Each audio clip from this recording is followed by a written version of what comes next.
Um, I don't even really know where to start because I've done this so many times. I've recorded and like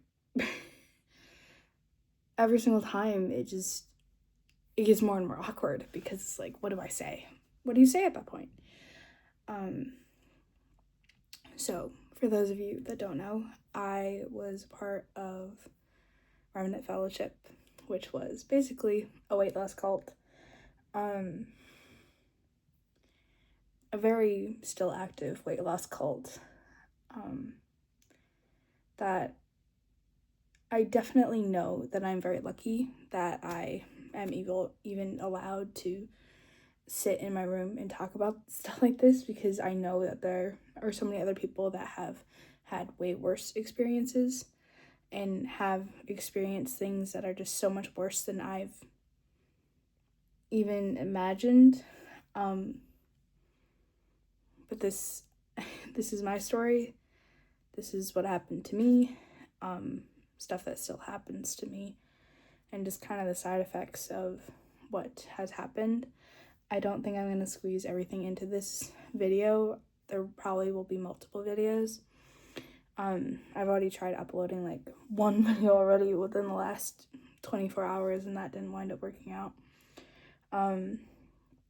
So I will say for these videos, I'm going to not really edit them because it is really hard to sit and listen to yourself talk about some of the most traumatic things in your life.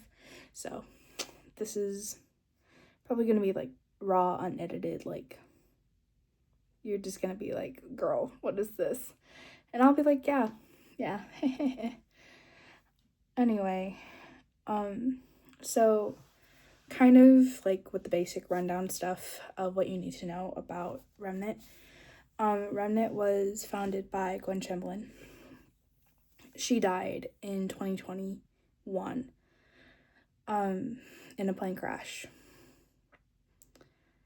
And she basically made a religion on diet culture and and God, which is a pretty crazy concept. And there was a lot of hidden details in the mix that I didn't realize till after I left.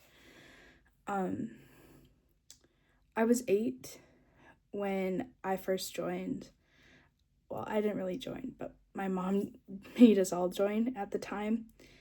My mom had just had my sister, and I was, yeah, it was a crazy time. I don't remember too much other than like the steps it took for us to start going there consistently. My life before that was like not the greatest either. My parents fought all the time. I was sick all the time. I didn't even go to school for the first few years that I was old enough. I was homeschooled because of how sick I was. Even had to do kindergarten twice because I was just in and out of doctor's offices so much that I just wasn't able to do much. So life before that really wasn't like all that great. We didn't really have a support system. There really wasn't anyone for like just standing there being like, hey, can I help you with this? Can I help you with that? So my mom just kind of did everything on her own. And my dad, he's not the best guy. We'll probably get into more of that later. But he is very much, I will provide you with the money to pay for the house and the utilities, and that's it. No help as far as cleaning, food, all that stuff. It would be occasional, but it would always go in waves. It's when he was feeling generous, basically. So when my mom joined Remnant, and I noticed that my mom was less sad, less mad, I was like, oh, yay, this is a good thing. This is a good thing. I'm finally getting my mom back. Because I did notice after my sister was born that she kind of just started losing more and more of herself. And that's not a fun thing to see when you grow up with a version of your mom that your siblings don't get to see. me and my sister have a 7-year age gap, so she had a completely different version of our mom than I did. And the version that I had, I adored her. She was my best friend and would have done anything for her. Like, and still would, but it's just different now. Like, even to this day, like, things, we can't talk the same. We don't have the same, like, things anymore. Like, it's just growing up and the experiences that we've gone through. And when she started going to a member's house to listen to sermons, that's when I kind of started realizing that this was more than just a book that she was reading. Gwen Shamlin got really famous for her book, The Way Down Diet. And just was everywhere. Like, I kid you not, there was rarely a library that didn't have it. So my mom had it. Even stores, like, it was everywhere for a while, and then it was just gone. So when my mom started going to this member's house, she started bringing me and my sister. And I remember listening to Gwen, but not really listening to Gwen, and just like, these are really long. I don't really like this. We have long worship services. It was almost always 2 hours long, Gwen's sermons. Very rarely did it only take an hour. This woman took forever with her sermons. I wasn't really old enough to understand everything that she was saying. I knew that my mom implemented a lot of what she said, and a few things that she said at the time, I was just like, what are you talking about? Never heard of this in my entire life. And I have been a part of church my whole life. Even before Remnant, my mom just hopped around churches, so I knew what religion was. I knew what Christianity was. I knew about all the things. So it wasn't anything new other than that the way that this woman went about it, it was just really weird. And then when I went to my first festival, which was Feast of Harvest, Remnant Fellowship follows the Judeo calendar. So we celebrate Passover, Pentecost, and Feast of Harvest, which are the 3 big ones.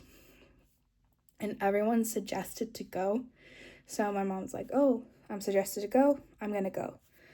So the first time that we went, it was for Feast of Harvest. And I remember how overwhelmed I was because there were so many things happening. So many people were saying hello to me. And a lot of people saying I love you to me. I come from a family that is like not very like keen about saying I love you. It's something that we do say, but it's almost kind of like something that you say when someone's dying or like when someone's like really, really sick. So hearing that come from people that I didn't even really know, I was like, what? And then after that, we just started going more and more consistently to Tennessee. And we live in Minnesota, so 14-hour drive. And my little sister, Lily, the poor thing, the amount of bladder infections that she got because the woman that we drove down with would only allow 3 bathroom breaks. 3. And if you didn't go to the bathroom then, you didn't get to go to the bathroom. It was a terrible time. And kind of as I got older, I just kind of realized how kind of weird it was. But I also knew, like, I was slowly starting to understand more and more of what Gwen was telling us. So when I started going to school, I kind of became that kid that tries to convert her non-Christian friends. So I just became that kid, just like, oh, you should celebrate Feast of Harvest and Passover, and you should do this and this and this and this. Not really realizing how weird it was. And not realizing that it wasn't normal. Like, not at all. Like, that I would have to take time off from school to go to these festivals, because we were, like, required to be there. And as I got older, the expectations became more and more. Like when you're 8, like you can't really expect much from an 8-year-old, especially one that lived out of town. Remnant calls the out of town people out of towners, and the distinction between in-towners and out-of-towners was always the biggest, widest gap. You always knew who was an out-of-towner and who was an in-towner, because the group atmosphere compared to the group like outside of that was like very, very evident. So when I was around 11 was really when the expectations of me being the oldest and me just essentially kind of being of age and like of understanding of what Gwen was saying, and that us being there for a long enough time was like, oh, well, now you're old enough, let's start implementing more of these things. Like, you're the leader of your household, you're setting the example, you are the one that can change your family. Which, as a kid that lived in a pretty broken household before, being told that I could be the thing that fixed my family, and that was like, I wanted that feeling. I wanted that feeling so bad of like the validation of like I was the one that brought my family back together. It never really was ever about, oh, I'm gonna get my family together because that's how God said. It was like, I'm gonna get my family together so God looks happy, looks down at me like with sorry, I'm kind of blanking on words. Just looks down at me with like happiness, basically. So my sister's situation specifically, my mom went to the church and my dad didn't. So they would call that a Beulah situation. So my mom was in a special group of women that was filled with Beulahs. And even the members that lived in Minnesota with us, many of them are Beulahs too. So they all kind of went through the same struggles. But having a dad that was not a part of the church that you were a part of, and was another thing added on to the fights that they were having before we even joined, it became even more, and like kind of like a lamb to the slaughter, like a sheep in a lion's den. Like it, I didn't understand that what I was doing, I was literally like putting everything on the line for it. And as I got older, it just kind of got worse and worse and worse,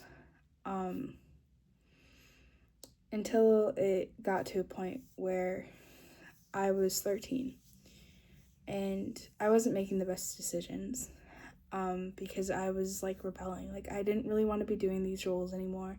I didn't want to have my parents fighting anymore. I didn't want to be going to school anymore. I hated that none of my friends liked me. And then having a church tell me that the reason that people don't like me is because I'm fat and that I'm not upholding the fruits of the Spirit. And that was something Gwen talked about a lot. Are you upholding the fruits of the Spirit? Are you being self-focused? Are you uplifting others? Make sure you're not letting others sin or stumble because you were having a bad day. Something I remember very, very well is that she would have these lists that she would hand out in her workbooks. Yes, Gwen had workbooks that we all had to work through summer camp. Like, we had something to work on throughout the entire year. She had this list that said we had a self day, or like, and then a flesh day, and then a righteous day. Well, I might not even be saying it right. It's been a long time. Not even a long time. I just kind of blocked it out of my mind. And basically, if you have a flesh day, that means that you allowed the anxiety and the depression or your worries just kind of take over. And like the righteous day, like you lived your day for God and you gave all the glory to God. That was another thing that she talks so much about. It was so awkward as a kid, always saying, all glory to God, all glory to God. And you always had to raise your hand. That was something that was taught at that church so much. Raise your hand when you're giving all glory to God. Raise your hand when you're giving glory to God. So 13-year-old me rebelling against the patriarchy, I was just really, really over it. And my mom's like, well, it's either you continue down this path or you choose your salvation. And as a kid that's, like, as a teenage girl that doesn't know anything about myself, that was basically told from age 8 years old who I was going to be, what I was going to do, it was a very hard thing. So the manipulation and the tactics that were used to basically like guilt trip me into thinking, how dare you think differently? How dare you ever like fight back against these thoughts and opinions? And if you do, you're going to hell. So I remember bawling to my mom for forgiveness. And like even the things that I rebelled about was just like saying, hey, like I can't do this right now. And it wasn't even in like a mean way of just like, Mom, I need a break. It was basically it, and I'd get really reprimanded for it, even with my dad. So I had to go on like this 30-day journey, and if I didn't change, I couldn't get baptized and confirmed. And getting baptized and confirmed at this church was a really, really big deal, because if you got baptized and confirmed, it was basically submitting your life to Gwen. I'd only met Gwen once up until that point, so it was a big moment, especially as an out-of-towner that really didn't get to see her and be in her amazingness. So for 30 days, I got rid of my phone, got rid of TV, and this is kind of when I started feeding into more of my eating disorder. I know by the looks of me, like many people are like, you didn't have an eating disorder. I did. I just didn't look like I did. That's when I started like starving myself. I never purged or anything. I always had a really hard time with stuff like that. I just felt it was easier just to ignore the fact that I was hungry and just move on with my day. Because at the time I was like in a size 16, 14, more like a 14. And was just so embarrassed because, oh my gosh, I'm in a size 14. And like with more context, I have a chronic illness. I have severe allergies and severe asthma. I'm on a lot of medication to keep me well. And I have had my period since I was 9 years old. Like I have been very regular my whole entire life. And as a girl with hormones and other women with hormones, it affects your weight. So I was sporting a really healthy weight at the time. It was something that I could have maintained for like ever. It wasn't until I started tampering with stuff that it got worse. So yeah, that's kind of where like it all kind of like begins, as far as the manipulation, the tactics, and I could go like so much more in depth in this video, but as far as this video, I just kind of want it to be an introduction to things that I'm going to be talking about.